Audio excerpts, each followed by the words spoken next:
What if Anakin Skywalker still burned on Mustafar, but Darth Vader was never born? The moment begins the same way history remembers it. Fire rains from the sky. Lava churns like an ocean of rage beneath blackened stone.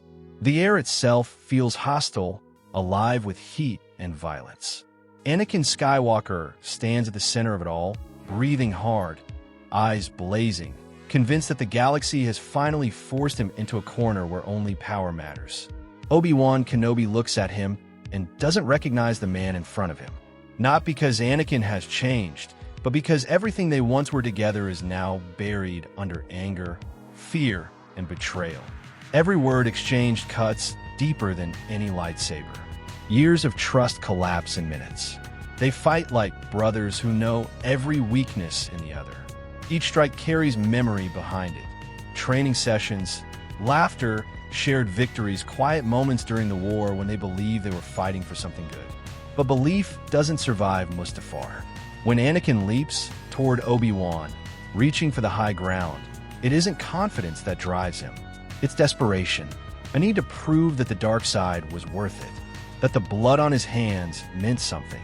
Obi-Wan's blade moves on instinct. Anakin falls. The lava doesn't hesitate. Fire wraps around him, devouring fabric, flesh, and breath in seconds. The pain is immediate and absolute, the kind that overwhelms thought itself. His scream echoes across the volcanic shore, raw and animal, tearing through the force like a wound. The dark side surges toward him, offering escape through hate.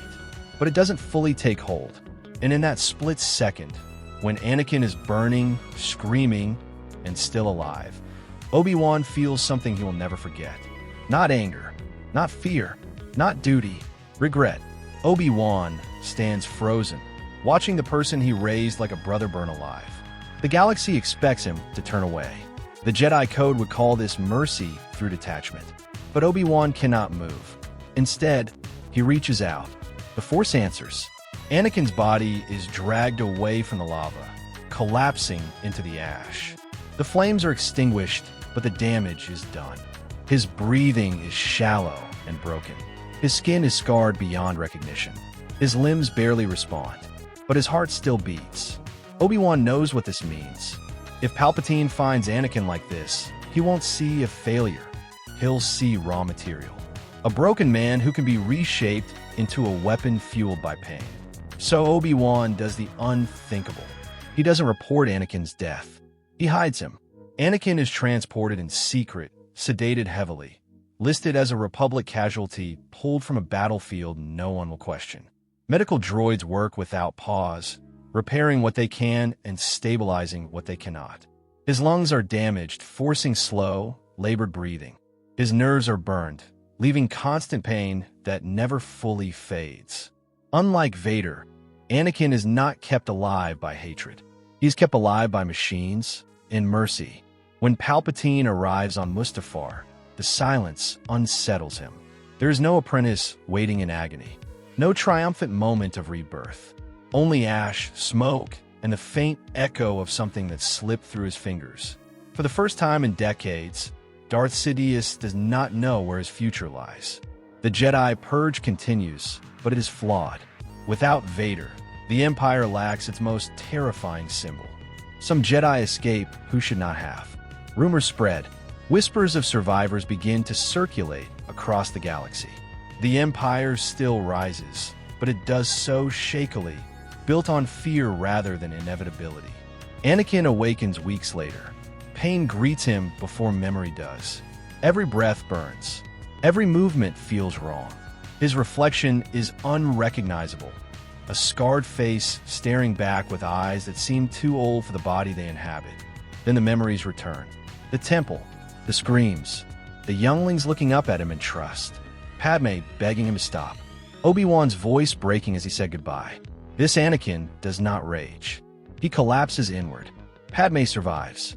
The Force bond between them, though damaged, is not severed by the full transformation into Vader.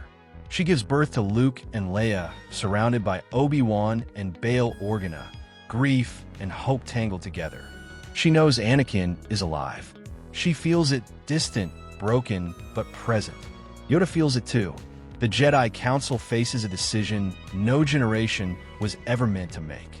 Anakin Skywalker is the chosen one, the traitor, the victim, and the weapon, all at once. Killing him risks pushing the Force further out of balance. Freeing him risks repeating the fall. So they choose neither. Anakin is imprisoned in isolation, guarded constantly, forbidden from touching the Force without oversight. Not out of cruelty, but fear. Fear of what he could become again. Fear of what they allowed him to become the first time. Days blur into months. Months into years. The Empire expands, but cracks form early. Without Vader enforcing Palpatine's will, governors grow ambitious. Systems resist more openly. Rebel cells form sooner, stronger, less afraid. Anakin changes. Not quickly, not dramatically, slowly. With nothing to distract him, no lies left to believe, no power to chase, he is forced to sit with his choices. The dark side doesn't whisper promises anymore. It only reflects what he's done. He begins speaking honestly for the first time in his life. About Palpatine, about the lies, about the Jedi's failures, about his own fear of loss. He never asks for forgiveness. He never claims redemption. He accepts responsibility. Luke and Leia grow up knowing the truth. Not legends, not secrets whispered later. They know their father is alive. Not a monster, not a hero, but a man who fell and lived long enough to face it. When they finally meet him, there's no grand reunion, no embrace, no dramatic revelation, just silence and understanding. The galaxy doesn't heal overnight. Wars still happen. People still suffer. But without Darth Vader casting a shadow over every battlefield, hope survives longer. Anakin Skywalker never becomes a symbol of fear. He becomes a warning. A reminder of what happens when love turns into control, when fear becomes destiny, when silence allows evil to grow. And in this timeline, the Force doesn't find balance through sacrifice. It finds balance through truth. Because sometimes redemption doesn't come from dying for your sins. Sometimes it comes from living with them.